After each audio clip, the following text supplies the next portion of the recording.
Here are some of my favorite result-getting FCRA credit bureau violations you definitely want to pay attention to. And we're going to check out a couple of different accounts, actually 8 of them. And now you're going to want to look for these on your own credit report. And if you don't already have the ability to check out all 3 bureaus side by side, my links for Identity IQ and Smart Credit are both down in the description.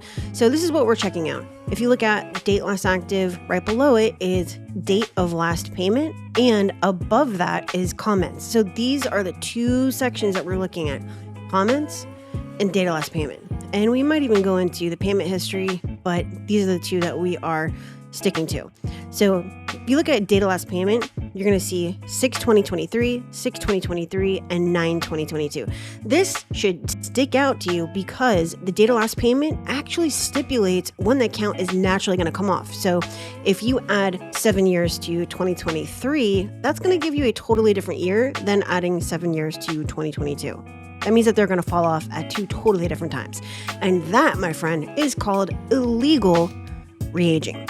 That's a violation. The second thing that you want to notice is the comment section. You see, this account was already disputed, but it's actually missing the notice of dispute on this account. And that's with Equifax, but it does have it on Experian and it does have it on TransUnion.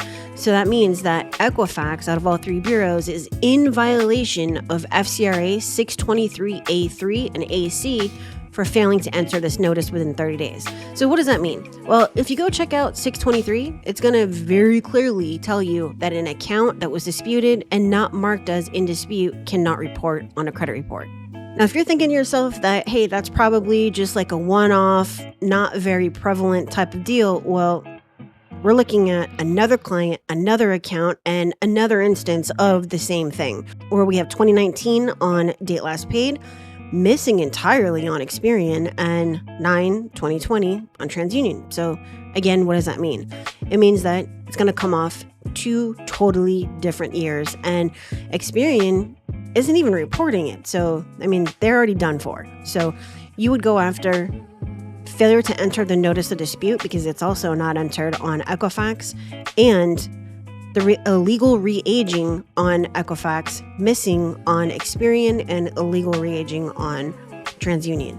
Now, a lot of people ask me this question: do I go and check out every single account for every single client that I process? And the answer to this is yes. I go and I look at the account numbers, the type, the balance, the monthly payment, date last reported, the comments, date last active, the payment history, date of last payment. I look at it all because it's all supposed to report a very specific way. Now, yes, we're only talking about 2 specific violations, but I'm asked this question so much that I wanted to answer it in this video. I go and I break down the entire account every single time. Nothing's automated. Nothing is, a template. If you've been following me for the 9 years that I've been here on YouTube, then you already know with my 1,600 videos that there's very specific things that I'm looking for because it gets the results. So if I were looking at this account, I would go and I would check out these 2 things. This account was disputed. Again, notice of dispute was not entered. It cannot report on the credit report, and date of last payment.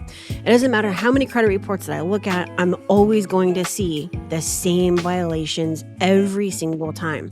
So if you're looking at your credit report and you don't know what to dispute or why you're disputing it or what you should be saying, I highly recommend checking out my playlist, especially for removing charge-offs, because it's going to walk you through the things that you're looking for, how an account should and should not report, and even how to attack some of these violations. And of course, if you check out the comment section, you're going to find out a bunch of resources like my credit repair course on steroids. So with this one, we don't even have a payment history. It just doesn't exist. That's this 2-year payment history down here in the bottom.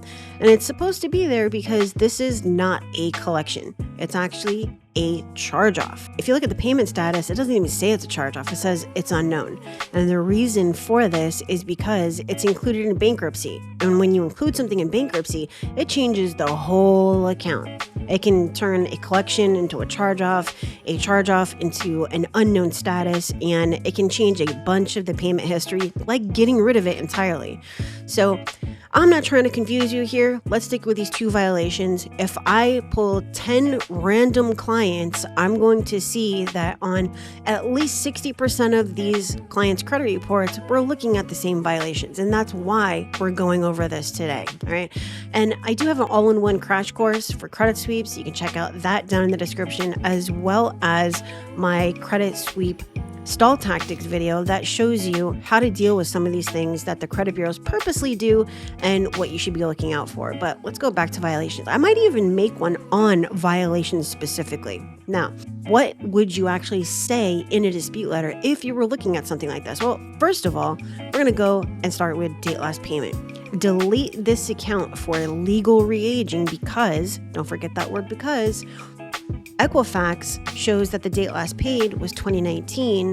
Experian is completely missing it, so that needs to be deleted right there. And TransUnion illegally re-aged this account from 2019 to now report September 2020, which means that this account was going to come off almost a year after it was actually supposed to naturally fall off.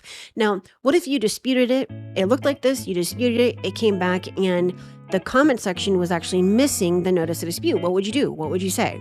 This is really simple. You guys ask me all the time, what do you say? You're pointing out violations, Kristen, but you're not telling us what to say. Oh, it's really simple. I disputed this on X date. 30 days later, the notice was supposed to report that I disputed it, and it didn't. And in FCRA 623, it says that an account that was disputed that is not marked in dispute cannot report, and therefore this account needs to be deleted.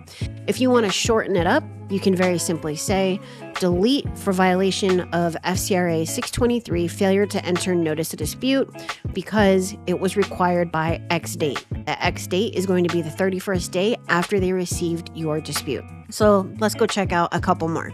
This one, again, no payment history, so that's not there. And this is a Macy's account, so it is a charge off, and it's because, again, it was included in bankruptcy, and we're looking at 2019, missing 2020. So these same rules apply to this, where we would use literally the same exact thing as the previous account. All right, so this one is a little bit different because now we have payment history. So you're going to see that the first day of delinquency, at least for the last 24 months, actually starts May 2022. Equifax reports that the last payment date was May 2022. However, if you look at the payment history, it says that it was 30 days late, May 22, and then 60, 90, so on and so forth. That means that a payment was actually not received in May 2022, or the payment history is actually incorrect. But look, we got the same thing right here. 2022, 2023, 2023. Not marked as in dispute. Not marked as in dispute. And this one is not marked as in dispute. So we have our violations here. Now this one's actually from Smart Credit. Look at this. Date last paid. If we go look at date last paid right here, 9/2023, 9/2023, 1/2022. That is illegal re-aging. And if you look at the payment history, this just doesn't make any sense. Anyways, let's skip that. Go over to creditor remarks, and we have nothing in here. And both of them are violations. This was disputed, not marked as in dispute. It even says right here, account not disputed, account not disputed, account not disputed. So there are so many instances of the same thing where you have the same violations, but totally different clients, totally different credit reports. And I promise you, if you look at your credit report and you understand what you're looking at, that you too will see these same violations. Now, I don't know how many we have left. We actually have, I believe, 2 left. So let's take a look at this one. This one, date last paid, 2021, 2021, 2022, illegal re-aging. We also have activity after the close date. I have a different video about that one. And if you look at the payment history, just look at this for a second. So January 2022 is on time here, but it's actually reported as late here. So tell me how that happens. I don't know. No notice of dispute. So we have one more where I'm going to again show you just how easy it is to find these. These are all over the place, and I use these all the time, every single day when I break down my accounts and manually dispute to get these things off my clients' credit reports. So take a look at this activity after the close date. We also have totally inconsistent payment history. 1/2023, 1/2023, 6/2022. Also, not marked as disputed, not marked as disputed here, here, or here. These are 2 violations that you can use to permanently and legally remove negative items from your credit report. So if you have questions about this, post it down in the comments. Smash that like, subscribe if you haven't done so, and as always, if you want to see if I can do a credit sweep for you, that link is right at the top of the screen.